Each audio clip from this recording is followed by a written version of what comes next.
My name is Lauren Carter. I am 30 years old, and the day my family erased me began with a call from my grandmother. Her voice trembled as she asked if I was feeling better, though I had no idea what she meant. Then came the silence, followed by words that split my world apart. My sister's wedding had already happened. More than 100 guests filled the ballroom, but my seat was left empty. When I asked why, the reason was sharper than any blade. My parents said I wasn't invited because I would cause drama. In that moment, I knew I had been cut out of their story. But stay with me, because what happened next turned their betrayal into the beginning of my own justice. I was sitting in my car in the parking lot outside the office, the late afternoon sun beating against the windshield, when my phone lit up with Grandma Rose's name. I pressed the screen quickly, still expecting her to ask about my week or tell me about her roses blooming back in Dayton. Her voice was soft but heavier than usual. "How are you feeling, Lauren? Are you doing any better?" My brow furrowed. "Better from what, Grandma?"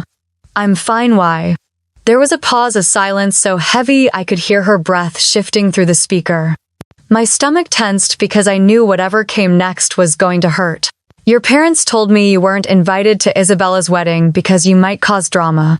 For a moment the words didn't land. I blinked at the dash of my car, the hum of traffic muffled through the glass. My sister's wedding. The words repeated in my head like an echo I couldn't stop. I shook my head even though she couldn't see me. "Grandma, what wedding?" Another pause. I heard her swallow and her voice trembled when she finally spoke. "Sweetheart, your sister was married last weekend. A big wedding. The whole family was there." The steering wheel under my palms felt like ice. Married. The family gathered, celebrated, and I hadn't even known it was happening. My throat tightened so much it burned. "I didn't know," I whispered, my voice breaking. "I didn't know anything." Her breath hitched on the other end, and then I could hear the grief in her sigh. "I don't understand why they would do that to you, Lauren, but I thought you deserved to know." We said goodbye soon after. Her voice was full of worry I couldn't soothe, and when the call ended, the silence in my car was deafening. The world outside went on with its normal rhythm, horns blaring, people walking into stores, engines starting. Mine had cracked open. I sat there gripping the steering wheel, unable to turn the key, unable to breathe properly. Isabella had been married. Everyone had been there. Neighbors from down the block, cousins I hadn't seen since college, my parents, of course, and me. I was nowhere. It wasn't only about the wedding. It was confirmation of something I had been pushing down for years, a truth I tried not to name. That to my family I was disposable. I closed my eyes and leaned back into the seat, letting the weight of it all sink into my chest. The words Grandma had repeated kept replaying in my mind. They said I would cause drama. My lips curled into a bitter smile even as my eyes stung. I had spent my whole life trying to stay quiet, to not step on their pride or steal their spotlight. I thought if I worked hard enough, kept my head down, one day they might see me. One day I might matter to them. But now the evidence was too loud. They hadn't just forgotten me. They hadn't overlooked me.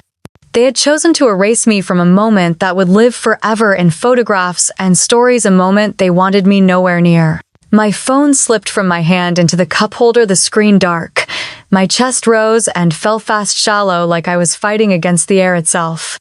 Grandma's words circled again. "They told me you would cause drama." I thought of my mother's tight smile at Sunday dinners, my father's clipped tone when I tried to talk about my work, the way Isabella always smirked when the conversation turned in her favor. They had painted me as the problem so cleanly that even Grandma had believed it until she heard my voice. I gripped the wheel tighter, the leather creaking beneath my fingers. The parking lot was thinning out as coworkers pulled away, heading home to their families, their dinners, their lives. I sat frozen because mine felt like it had been pulled out from under me. I finally turned the key and the engine rumbled to life. My eyes blurred, but I blinked them clear, forcing myself to focus on the road. The drive home was a haze of stoplights and brake lights, my thoughts louder than the radio I never turned on. When I parked outside my apartment, I didn't move right away. The building's brick walls loomed quiet, the stairwell window reflecting the fading light. I picked up my phone again, stared at the black screen, then set it back down. No one had called me, not my mother, not my father, not Isabella.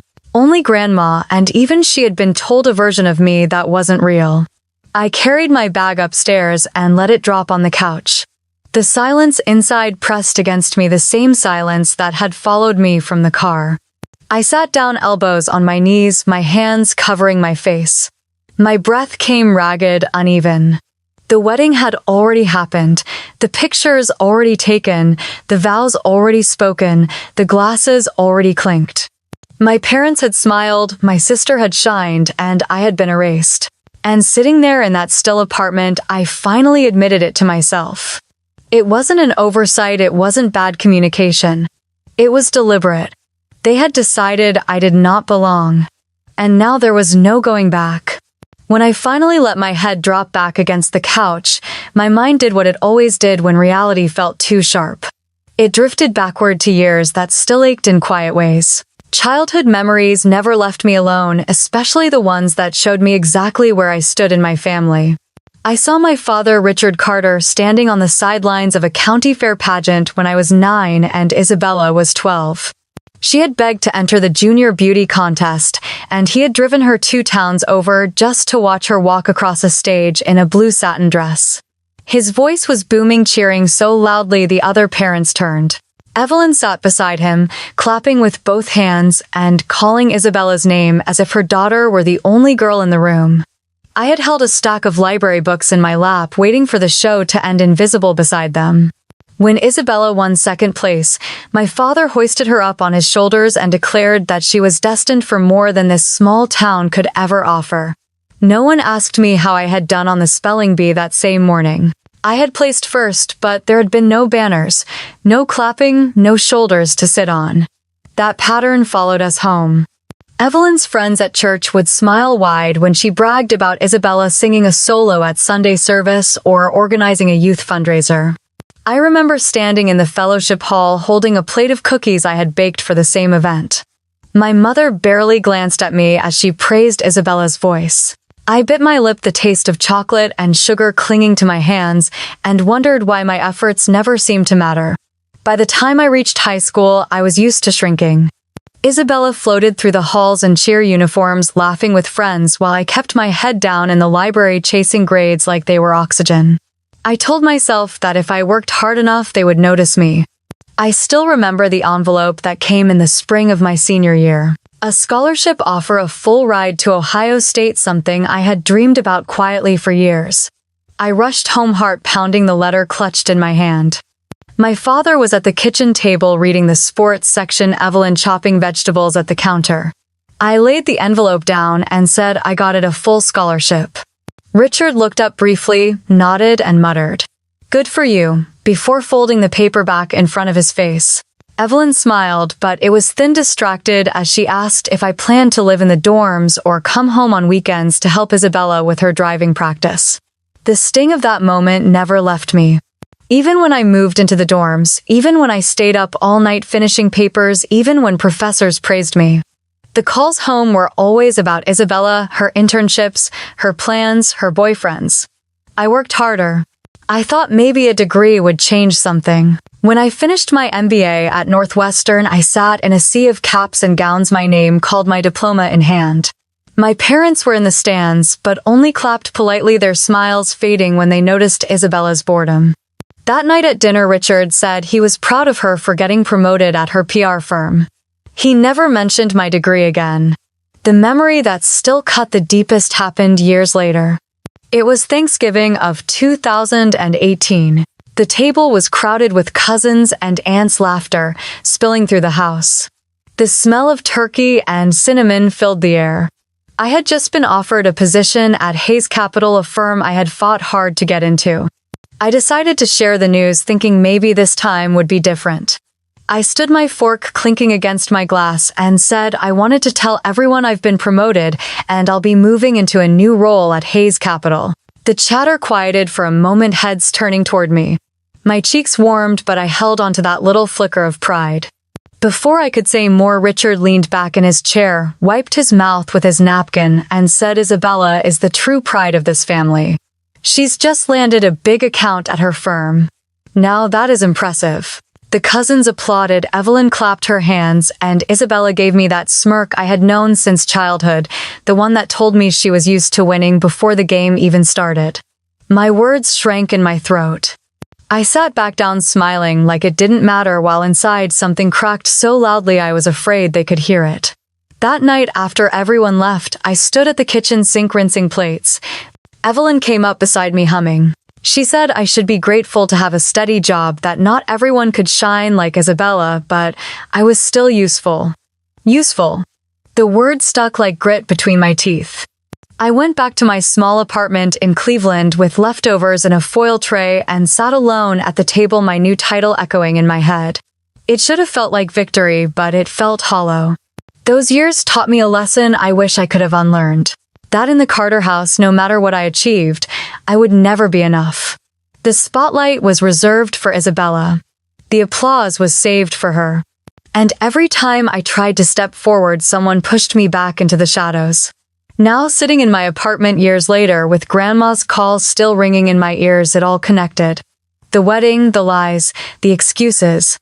It was the same story written over and over. Only this time it was permanent. The memories left me drained, my chest heavy with the weight of years I could never reclaim. I poured a glass of water, the kitchen lights casting long shadows across the counter, and pressed my palms against the cool surface. I understood then that being excluded from the wedding wasn't just about one day. It was the final proof of what had been true all along. To them, I was never meant to belong. That night, I sat on the edge of my bed, the room dim except for the glow of my phone. I had avoided opening Instagram for days, but the silence around me pressed too hard. A part of me needed proof, something real, even if it shattered me. With my thumb, I unlocked the screen and scrolled. The first image stopped me cold. Isabella stood beneath an arch of white roses, her long lace gown glimmering under the lights.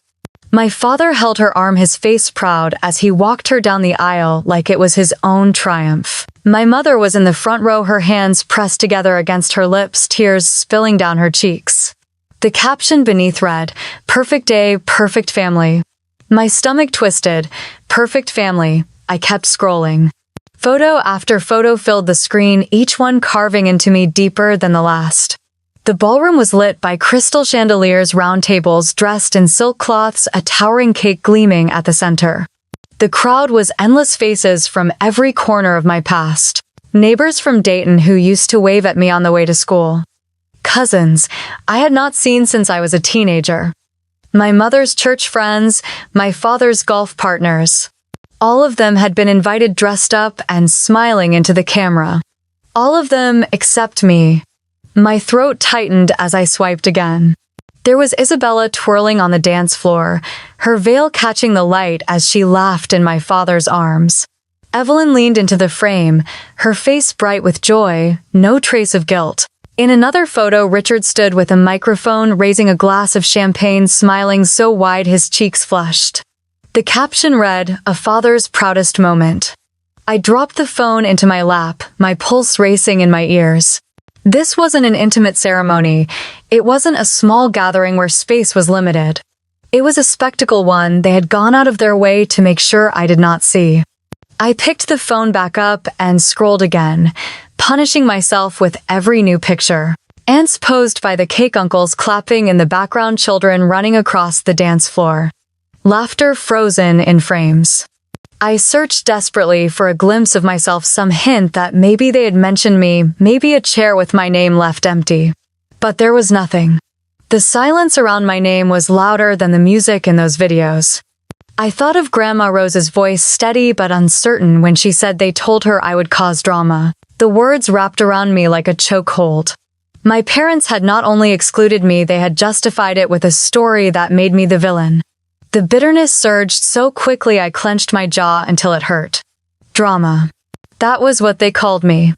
After all the years of silence, of swallowing back my own pain so they could shine a little brighter, they had branded me the problem.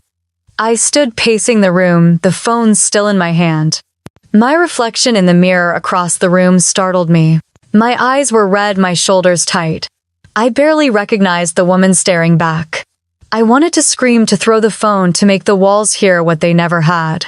Instead, I walked back to the bed, sank down, and stared again at the glowing images. A part of me couldn't look away. The dress, the flowers, the chandeliers, they had crafted a perfect picture without me. My father's speech, my mother's tears, Isabella's smile. None of it included me, and that was the point. My chest rose and fell with uneven breaths. I thought about the years of being told to keep my voice down, to stop arguing, to not ruin the mood. How convenient it must have been to write me out of the story entirely. My fingers trembled as I scrolled to the last post, a wide shot of the entire ballroom, tables packed with guests raising their glasses high. My parents in the center, Isabella beaming beside Thomas, her new husband. Everyone was lit with joy. Everyone but me, who wasn't even a shadow in the room. The air in my apartment felt heavy, pressing against my chest. I squeezed the phone in my hand, my nails digging into the case, until finally I hurled it onto the mattress. It bounced once before landing face down, the light cutting off. My hands covered my face, heat rising behind my eyes. The only sound was the echo of Grandma's voice in my memory, repeating the excuse that had erased me. They said you would cause drama. I let the words settle, my breath ragged in the dark. Then I lay back against the pillows, staring at the ceiling. The silence was thick but steady, the kind that told me something inside me had shifted for good. I woke up the next morning with the same heaviness pressing against my chest, the kind of weight that no amount of sleep could dissolve. The images from Isabella's wedding still burned behind my eyelids, and Grandma's trembling voice replayed in my head until I thought I would scream. I moved through my apartment like a ghost, making coffee, sitting at the table, staring at the steam rise, but not tasting a single sip. By mid-afternoon, something inside me hardened. I could not carry this silence any longer. I needed to hear it from them. The drive to Shaker Heights felt longer than usual, every stoplight daring me to turn back. But I didn't. My hands were white-knuckled around the steering wheel, my heart thundering with each mile. I parked in front of the house. I had once called home, the brick facade looking just as polished as ever, flower pots blooming neatly along the porch. The same house where birthdays and Christmas mornings had unfolded, where laughter had filled rooms I never fully belonged in. I walked up the path, my footsteps sharp on the concrete. The porch light was already on, though it was barely evening. I rang the bell, and a moment later the door cracked open.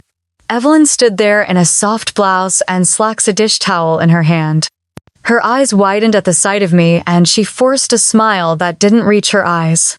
"Lauren," she said carefully, like she wasn't sure whether to welcome me in or close the door. "What are you doing here?" I stepped past her without asking. The smell of garlic and onions drifted from the kitchen, familiar and irritating all at once. My voice shook at first, but steadied as I spoke. Why didn't anyone tell me Isabella was getting married? The towel twisted in her fingers. She opened her mouth, closed it, then tried again. "We thought you wouldn't want to be in such a big crowd," she whispered. "You never liked those kinds of events." I laughed, a sound sharp enough to echo through the hallway. "You decided for me. You erased me from my own sister's wedding because it was easier than letting me be there." Footsteps echoed across the hardwood floor. My father appeared from the living room, his glasses perched low on his nose, his expression already hard. "What's going on? Why are you shouting in my house?" I turned to him, the words bursting out before I could soften them. "Tell me why I wasn't invited." Richard's jaw clenched. He glanced at my mother, then back at me with a look that sliced through what little hope I had left. "You want the truth?" "Yes," I said, my voice cracking but firm. "Because you would have ruined it," he said plainly. "Isabella deserved her day without you making a scene. We had to protect her and protect our reputation." I blinked, stunned, even though part of me had already known. "You think I would have ruined it?" "All I wanted was to be there. I'm her sister." His lips pressed into a thin line. "At the country club, at church, everyone knows how difficult you are. We couldn't risk it." I staggered back a step, my breath coming in shallow bursts. Years of being told to quiet down, to not argue, to not embarrass them came crashing down in a single wave. A voice floated from the staircase, cool and casual. "Honestly, it was a relief not having you there." I looked up. Isabella descended slowly, her hair pinned neatly, a silk sweater draped over her frame. Her expression was smug, her tone dripping with satisfaction. You would have made it awkward. Everyone knows you don't fit in with that world. My chest tightened. My sister, the girl I once built blanket forts with, the girl I shared a bedroom with for 12 years, was looking at me like a stranger. You cut me out, I said quietly, my throat raw. You made sure I wasn't even an afterthought. She tilted her head, her smile small and cruel. It was better that way. The silence that followed was unbearable. My mother wrung the dish towel, her gaze darting between us. My father's expression didn't soften. Finally, Richard chuckled under his breath, shaking his head as though I were a child throwing a tantrum. Be serious, Lauren. You'll never get married. You don't have it in you. The words hit with the force of a punch. I couldn't move, couldn't breathe. For years, I had swallowed their slights, convinced myself that if I achieved more, worked harder, they might see me. But here it was laid bare, their judgment final and merciless. Something shifted deep in my chest. The trembling in my hands stilled, my back straightened, and my voice came out calm, steadier than I felt. Then don't expect an invitation to mine. The room froze. My mother's mouth fell open, her eyes glistening with shock. My father's smirk faltered, though he quickly covered it with disdain. Isabella blinked, her smugness cracking for just a flicker before hardening again. I didn't wait for their response. I turned toward the door, my shoes loud against the floorboards. Evelyn called my name softly, almost pleading, but I didn't stop. I pulled open the door and stepped into the cool evening air, my lungs finally filling with something that wasn't poison. As I walked down the porch steps, I heard laughter behind me, faint but sharp like knives thrown at my back. I slid into my car, gripped the steering wheel, and stared at the house that had never been a home.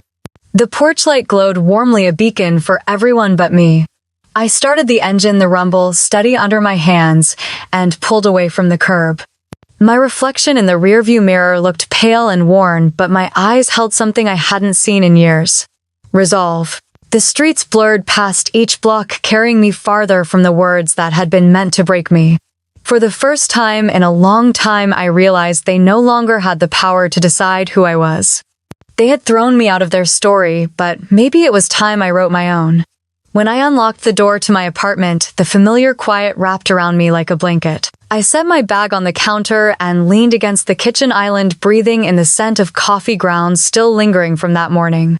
The tension from my parents' house clung to me, but underneath it pulsed a secret. They had never noticed, a truth that I had kept close to my chest for months. On my left hand, the diamond ring caught the light as I reached for a glass of water. I turned it slowly, letting it glitter against the fading sunset. 6 months ago, Julian Hayes had slipped it onto my finger, his hand steady, his eyes shining with certainty. He had asked me to marry him in the simplest way, no audience, no grand stage, just the two of us sitting in his small but elegant condo in downtown Cleveland, a bottle of wine half finished between us. I could still hear his voice that night. Lauren, I don't care where we live or what anyone thinks. I just know I don't want another day without you. It had been the first time in my life that someone's words didn't come laced with conditions or expectations. I said yes, with tears running down my face, and for once they were tears of relief. Since then, the ring had been their everyday, quiet proof of a future I was building. My parents had seen me dozens of times at family dinners, at Christmas, even once when I stopped by for coffee with my mother. They never noticed. Or maybe they never cared to look closely enough. I carried my glass into the living room and sat down, the weight of the day pressing into my shoulders. My mind drifted back further to the first time Julian had walked into my life. It was sophomore year at Ohio State. I was balancing 2 part-time jobs, carrying a full course load, trying to prove myself in every direction. He was already different than not the typical finance major who thought the world revolved around his father's name. We met in an economics lecture, the kind with 200 students and a professor who droned through PowerPoint slides. I was scribbling notes furiously when a folded piece of paper landed on my desk. I opened it expecting some joke, but it was a sketch of the supply and demand chart drawn more clearly than the one on the screen. At the bottom he had written, "Looks like you're working harder than the professor." I turned to see a tall guy with sandy hair and sharp green eyes grinning at me. That was Julian. From then on, we found each other in study groups, coffee shops, late-night libraries. He respected the grind, never belittled my ambition, never told me to be quieter or smaller. When my parents forgot to call after I won a scholarship, he showed up with takeout Chinese and sat with me until my tears dried. I thought about all of that now, sitting in the dim light of my apartment, and wondered how my family could be blind to what was right in front of them. They had dismissed me so thoroughly they never once asked about the ring, never once noticed the glow in my face when I mentioned Julian. The sound of a key turning in the lock pulled me out of my thoughts. Julian stepped inside, his tie loosened, his jacket slung over his shoulder. His eyes immediately found mine, and in 2 strides he was at my side. "Rough day?" he asked softly, brushing a strand of hair from my face. I let out a shaky laugh. "That's one way to put it." He sat down beside me, his arm wrapping around my shoulders. I told him everything, the words spilling out faster than I expected. My parents' cold faces, Isabella's smirk, my father's cruel declaration that I would never get married. Julian listened, silent, his thumb tracing circles on the back of my hand. When I finished, the silence in the room was heavy, broken only by the hum of the refrigerator. Julian finally spoke, his voice calm but firm. "They don't get to define you. They never did." Tears burned in my eyes, but this time I didn't fight them. I rested my forehead against his shoulder, feeling the solid warmth of him grounding me. He pulled back gently, tilting my chin, so I had to look at him. "You know what I see when I look at you. I see someone stronger than anyone gives her credit for. Someone who has built a life on her own terms." I shook my head, my voice small. "They made it clear. To them, I'm nothing." Julian's jaw tightened. "Then we don't need them." I blinked at him, startled. "What do you mean?" He held my left hand, the diamond catching the light between us. "We get to decide what our life looks like. When the time comes, when we stand up in front of the people we love, we'll choose exactly who deserves to be there." The conviction in his voice pierced the fog in my mind. For months, I'd been clinging to scraps of hope, waiting for my family to see me. But here was Julian offering me something else entirely. Choice. Freedom. I squeezed his hand, a flicker of something fierce rising inside me. He smiled, then that steady smile that had carried me through every storm, and kissed the top of my head. For the rest of the evening, we sat close, the television murmuring in the background, dinner forgotten on the counter. The chaos of my family still buzzed around me, but it no longer felt like the center of my world. When I finally lay down to sleep that night, Julian's words replayed over and over. "We will choose." For the first time, the thought of a wedding didn't feel like a dream I would never reach. It felt like a promise waiting to be fulfilled, a day where I would stand tall and decide who had earned the right to witness it. And I knew without doubt that some faces would not be there. The next morning, sunlight spilled across my desk at Hayes Capital, glinting off stacks of reports and half-drained coffee cups. My team huddled around the conference table, tension running high as we tried to contain a client crisis that had erupted overnight. A major account had threatened to pull millions unless we could stabilize their portfolio before the market closed. I leaned forward, scanning the numbers, my voice steady as I walked the group through a new strategy. Relocate here, hedge against the exposure there, call the client directly, and show them we were already executing. For 2 hours I directed, recalculated, reassured. My team responded like clockwork, their confidence rising as mine did. By noon, the market shifted back in our favor and the phones finally quieted. When I left the boardroom, the CEO, Michael Grant, intercepted me in the hallway. He was a tall man with a stern face that rarely broke into a smile, but today he placed a hand on my shoulder. "Lauren, that was textbook leadership. You kept the client and saved us all a headache. Keep this up, and I see a very clear future for you here." His words warmed something inside me that had long been starved, recognition earned and freely given. I thanked him, tried to keep my voice level, then walked back to my office with a pride my family had never allowed me to feel. But pride had a way of unraveling the moment I remembered home. I sat at my desk, recalling dinners around the oak table in my parents' dining room. Every Sunday, I would try to share pieces of my work, the challenges I faced, the clients I managed.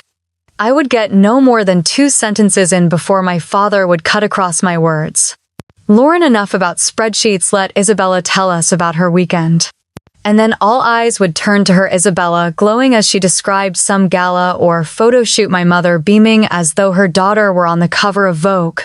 I had stopped trying after a while. My victories never made it past the first course. Later that week, I received a call from my mother asking me to stop by the house. Her voice carried that rehearsed sweetness she always wore before delivering something bitter. Against my better judgment, I agreed. When I arrived, Evelyn met me at the door with a polite smile that did not reach her eyes.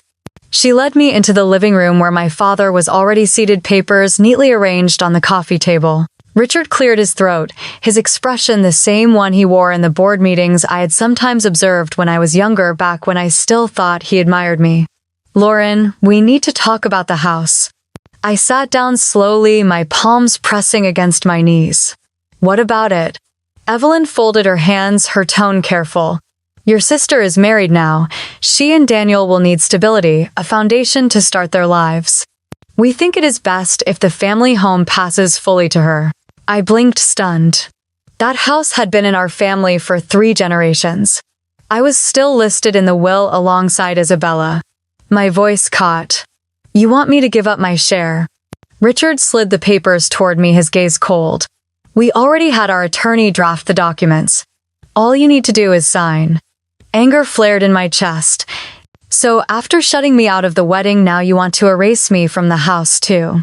Richard's eyes narrowed. It is not about erasing. It is about doing what is practical. You do not need it. Isabella does. Evelyn added softly.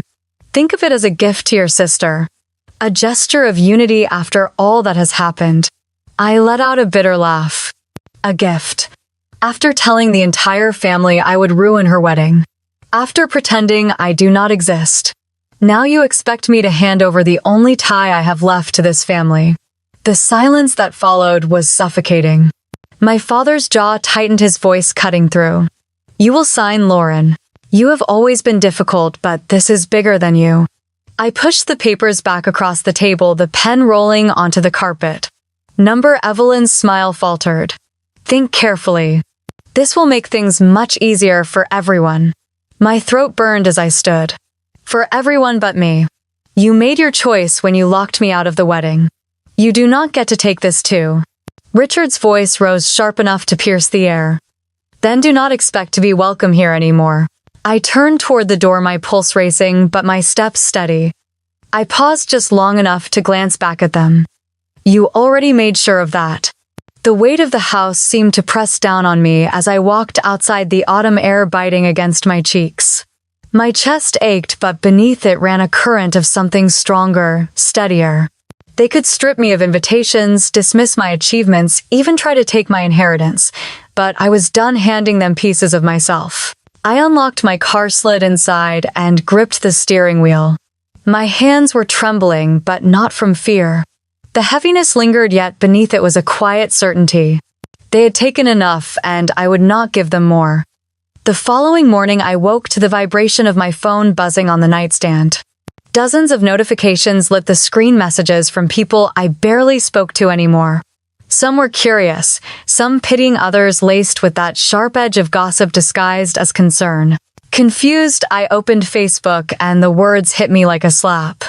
Evelyn had written a post in the church group page, her profile picture smiling sweetly beside the venom. She wrote that her younger daughter had become selfish, ungrateful, and destructive. She said I had chosen to distance myself, that inviting me to Isabella's wedding would have only brought drama and ruined the day. She ended it with a line about how parents sometimes had to make hard choices for the greater good of the family. The comments poured beneath her words like gasoline on a fire. Women from the church added their prayers, some clucked about how heartbreaking it must be to raise a daughter who turned against her family. A few neighbors chimed in about how they had always sensed something was off with me. My hands shook as I scrolled, bile rising in my throat. They had not only cut me out of a wedding, they had made me into a public villain, the scapegoat for every whisper in the community. My phone buzzed again with a message from Mrs. Henderson, the neighbor who had watched us grow up. Lauren, is this true? Did you really fight with your family so badly? I dropped the phone onto the couch cushion and buried my face in my hands. Rage burned through me, hot and bitter, but tangled with something colder, heavier. Humiliation. They had not just excluded me, they had branded me. All morning texts and calls rolled in. Old classmates, distant cousins, even people I had not spoken to in a decade.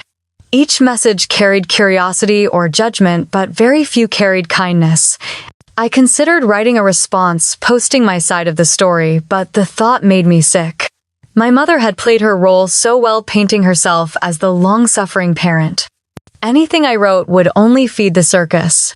By afternoon, I sat in silence on my balcony staring at the skyline. The ache in my chest was unbearable, and for the first time in years, I wondered if staying silent was just letting them win again. That evening Julian came home, his face clouded the moment he saw me. He set his briefcase down and crossed the room. "Lauren, I saw it. My parents saw it too." I stiffened. "Your parents?" He nodded, sitting beside me, his hand warm against mine. "My father called me the moment he read it. He is furious. He said he is not going to let this go unanswered." The words made my stomach tighten. William Hayes was not a man who minced words or tolerated slander, especially toward family. But the thought of him stepping into this mess made me nervous. Julian squeezed my hand. "He told me this will stop now. He is going to call them directly." I inhaled sharply. The idea of William Hayes, a man with influence and authority, calling my parents terrified me almost as much as it reassured me. My family thrived on control, but William was not someone they could bend with guilt or charm. That night, as I lay in bed, I replayed the post in my mind. My mother's smiling photo beside those words that cut me into pieces. But, under the raw hurt, another truth pulsed. I was not standing alone anymore. Julian had chosen me, not them. And now his father, a man of stature, was willing to stand with me too. The next day, William Hayes himself called me. His voice was steady, deep, carrying that kind of authority that silenced a room. "Lauren, I want you to hear this from me. That post was malicious and unacceptable. I already told Evelyn that her words were beneath the dignity of any parent. If they continue, I will make sure the church and the community know the truth." I swallowed hard, my throat tight. "Mr.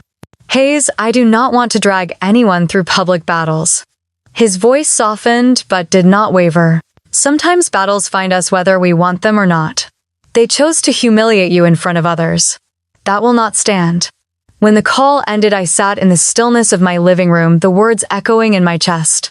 For so long, it had been me against them, one voice drowned out by the chorus of my family's narrative. But now, for the first time, another voice had spoken loud and firm on my side. The fear did not vanish.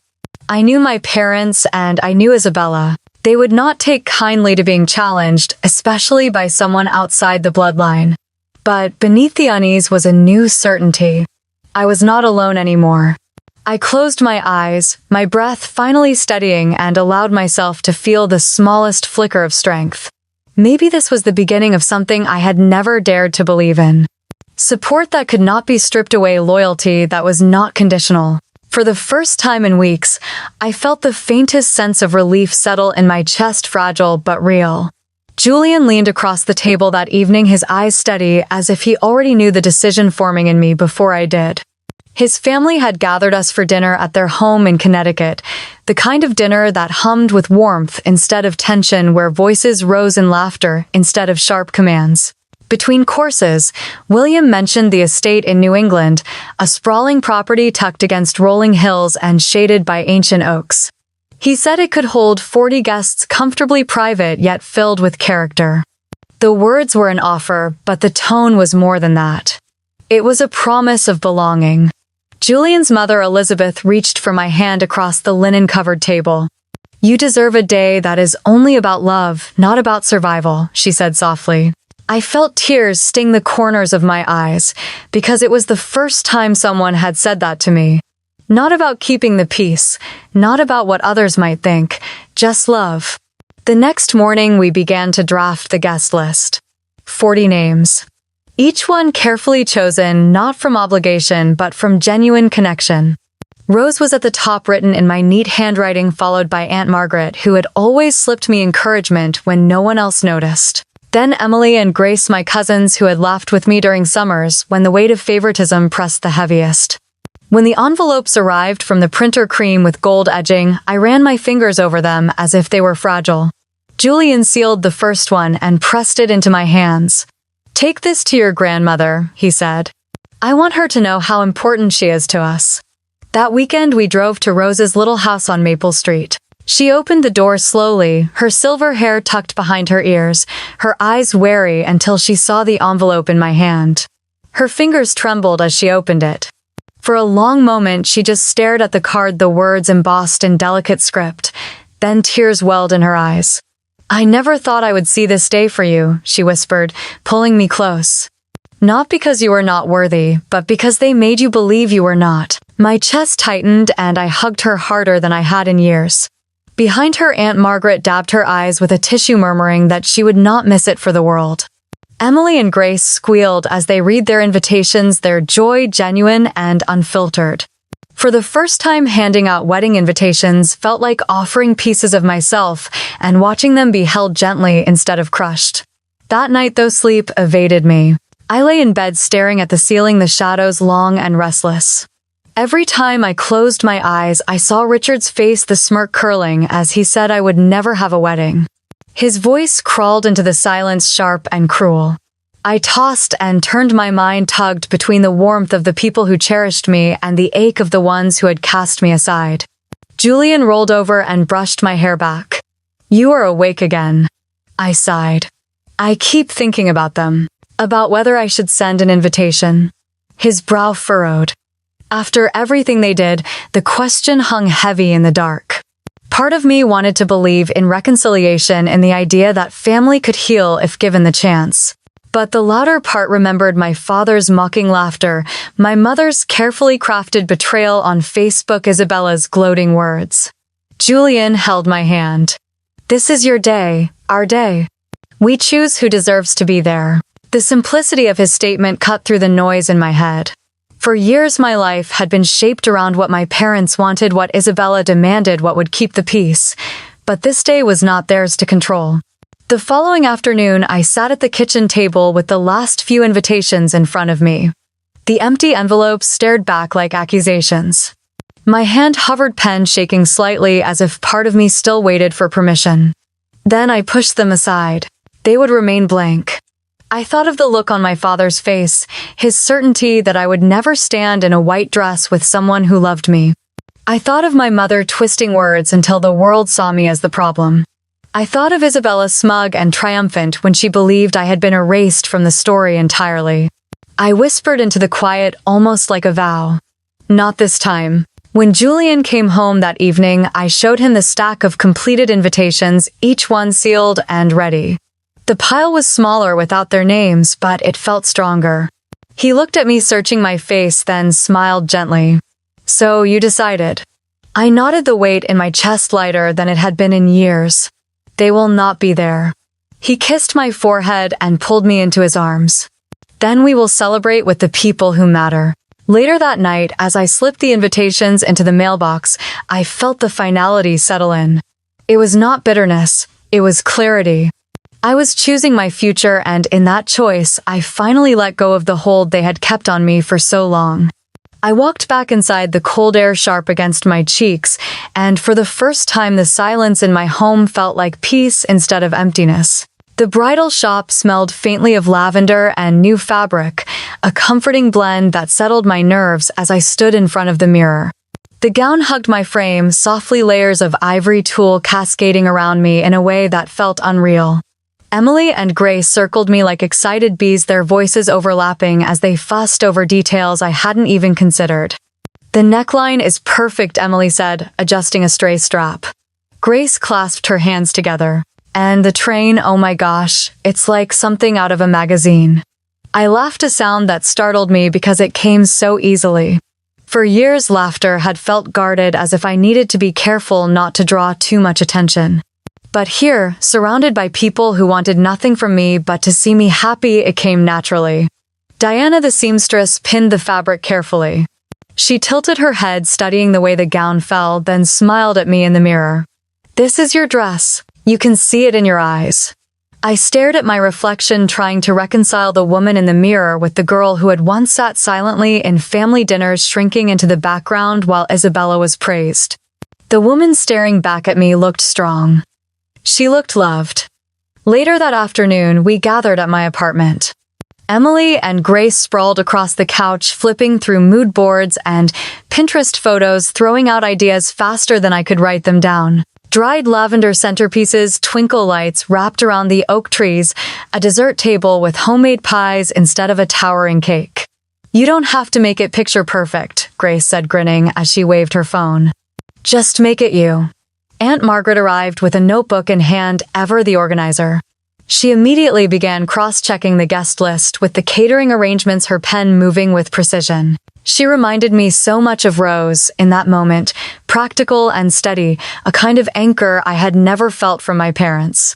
As the sun dipped outside, painting the room in amber light, my phone buzzed. Rose's name lit up the screen.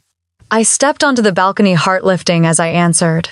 Her voice was thick with emotion. "Oh, sweetheart, I just wanted to tell you how proud I am.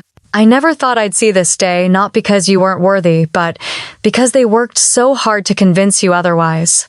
Tears filled my eyes instantly.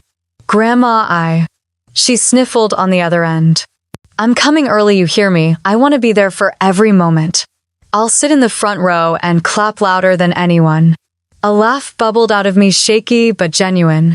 "That means everything to me." When I hung up, I stayed outside for a while, the winter air sharp against my cheeks, my heart swelling in a way I had never known.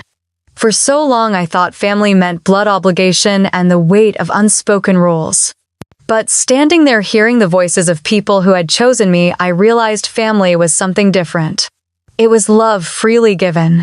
The following week was a blur of fittings, tastings, and last-minute decisions. Julian was busy finalizing details with his father, but he never missed a chance to check in. Each time I saw him, he carried that same quiet steadiness, reminding me with a look or a touch that I was no longer carrying the weight alone. One evening, Emily and Grace brought over boxes of string lights and lanterns.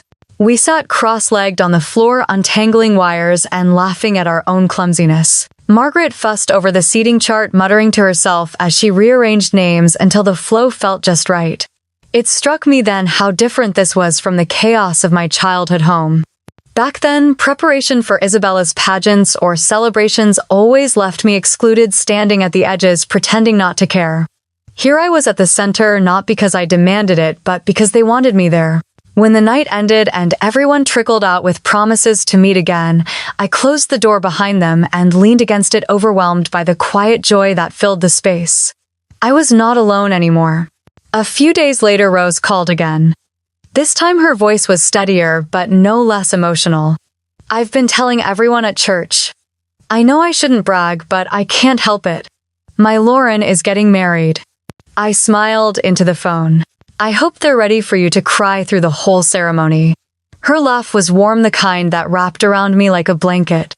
"Don't you worry, darling. Those tears will be worth it."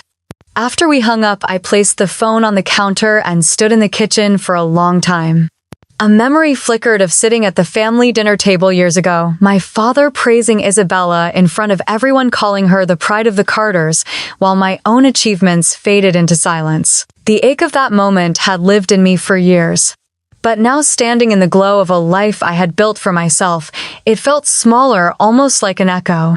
The preparations continued each day, bringing us closer to the wedding. And with every choice made, every detail finalized, I felt myself stepping further away from the girl they had tried to diminish and closer to the woman I was always meant to be.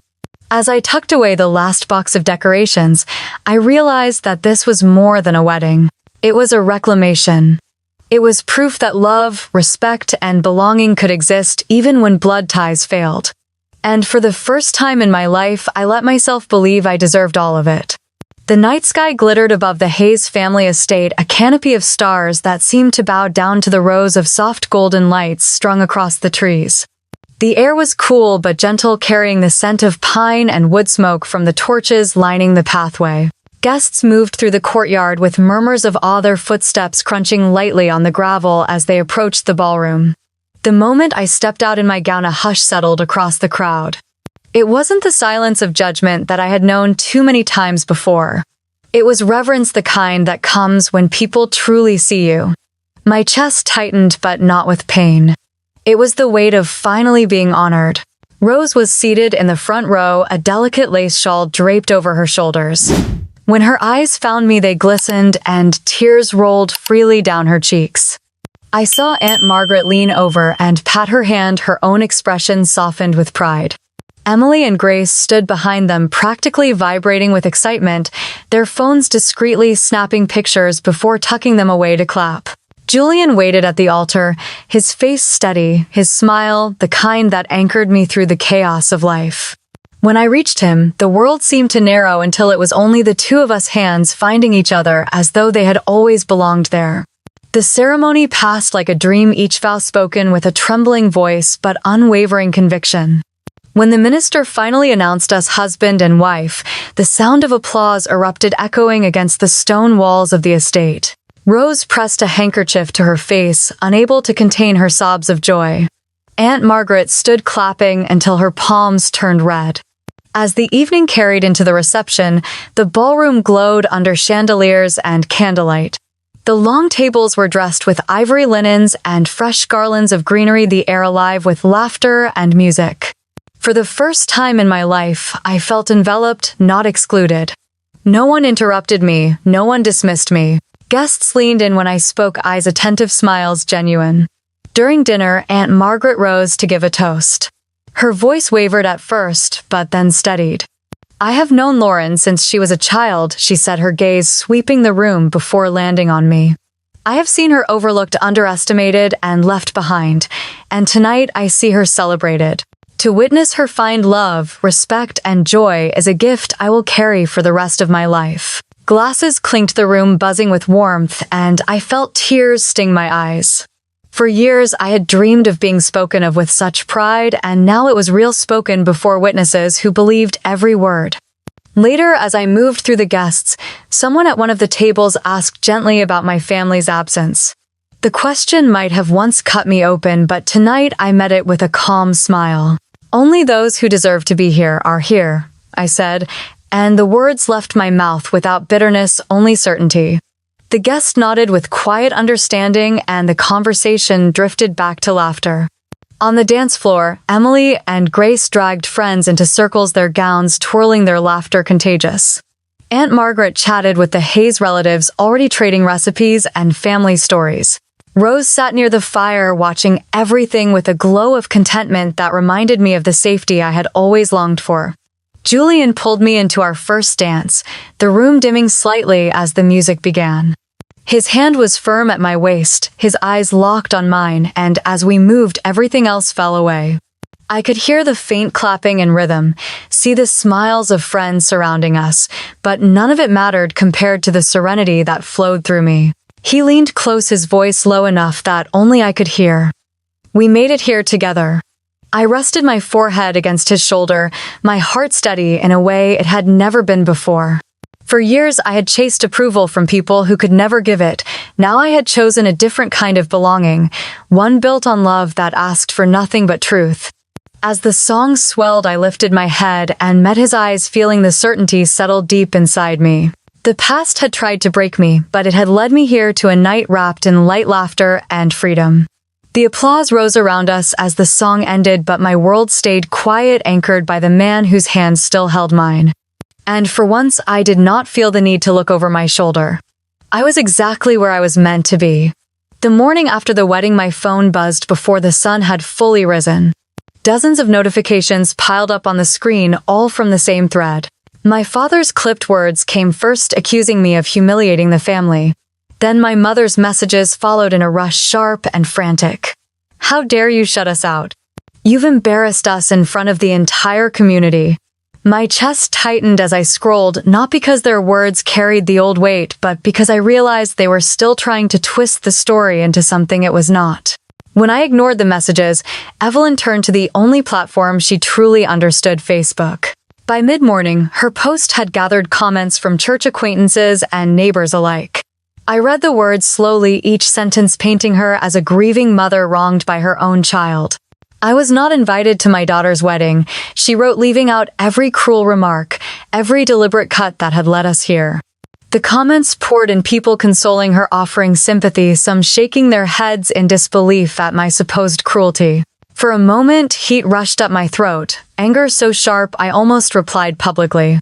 I could have posted every receipt, every word they had said to me. I could have exposed the years of erasure. But my fingers hovered over the keyboard, then fell still. Replying would mean I still owed them something. That afternoon, my phone rang with a number I recognized immediately. William Hayes rarely called directly, but when I answered, his voice was firm. "I saw the post," he said. "I'm not going to stand by and let them drag you." His tone carried a weight that made me sit straighter in my chair. He told me he had already left a message for my parents. If they did not remove the post and apologize, he would make sure the entire community knew the truth. He didn't have to raise his voice.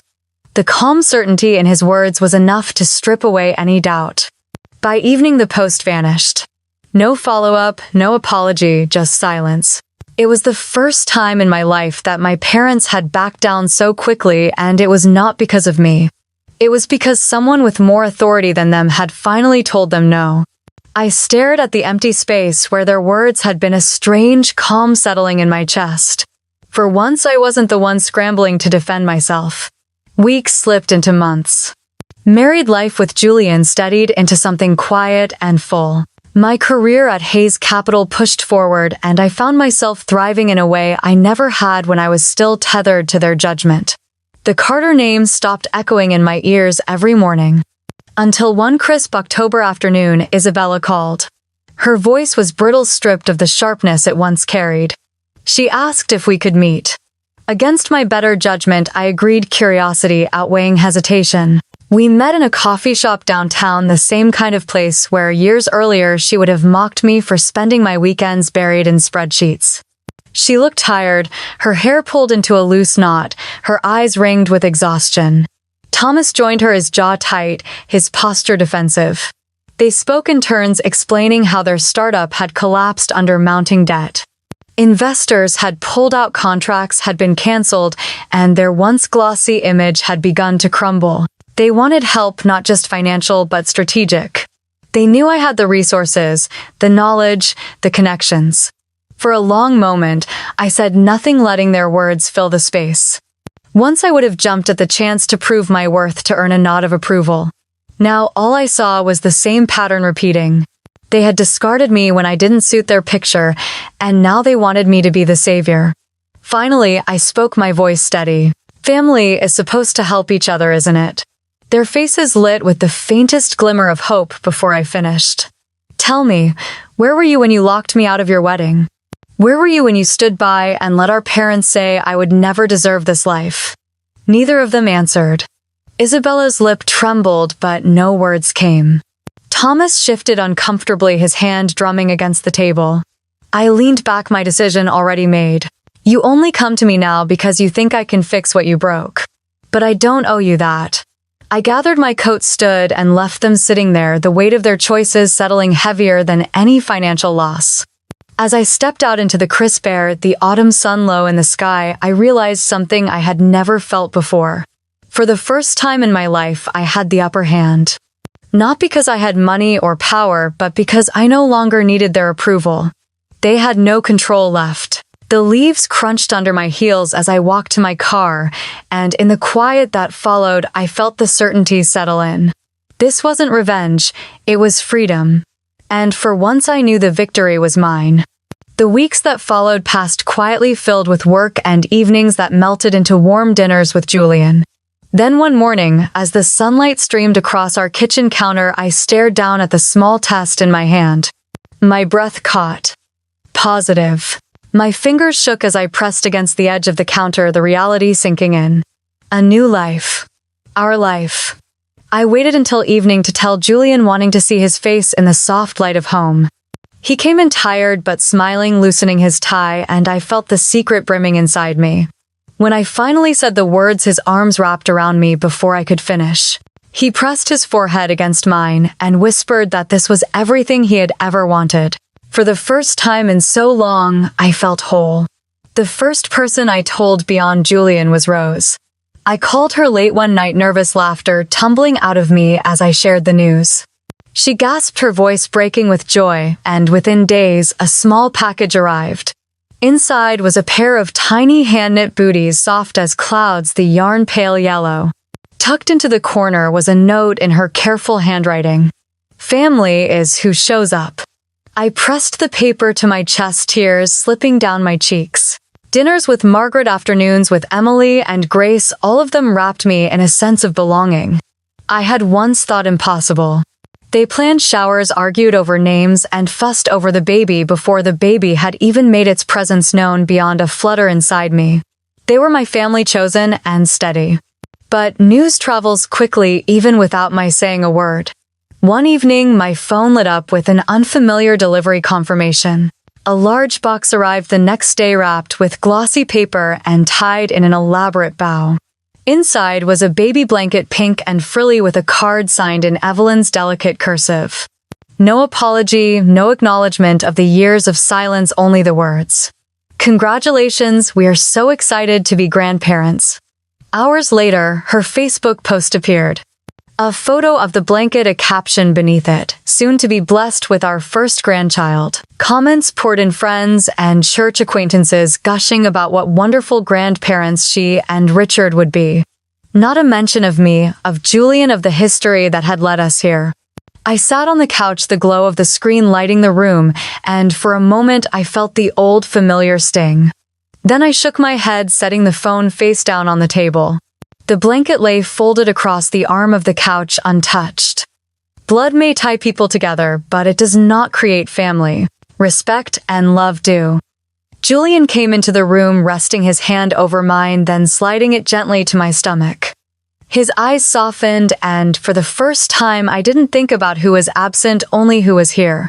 The months passed in a blur of doctor visits and quiet mornings with tea and notebooks full of baby names. At night, when sleep refused to come, I would lay awake and remember the words my father had once spat at me. "You will never marry, you will never have a life of your own." His voice no longer echoed as a curse. It only reminded me of how wrong he had been. When the baby shifted inside me for the first time, a small flutter like a secret knocking, I pressed my hand to my belly and smiled through tears. I knew then with absolute certainty that I had already broken free of the life they tried to write for me. On a quiet Sunday, I stood in the nursery. Julian and I had painted together, pale green walls glowing in the afternoon light. Rose's booties sat neatly on the dresser, Margaret's quilt folded at the foot of the crib, Emily and Grace's framed photograph waiting to be hung. This room was a testament to love that had been given freely, not demanded. I rested my hand against my stomach, breathing deeply, and felt Julian slip behind me, his arms circling mine. The house was silent, but not empty. It was full in ways I had never known, filled with a promise I had once thought out of reach. If you have ever been overlooked by the people who should have cherished you but still found your way to love and belonging, share your story. And if this journey touched you, don't forget to like and subscribe so you can hear more stories like this one.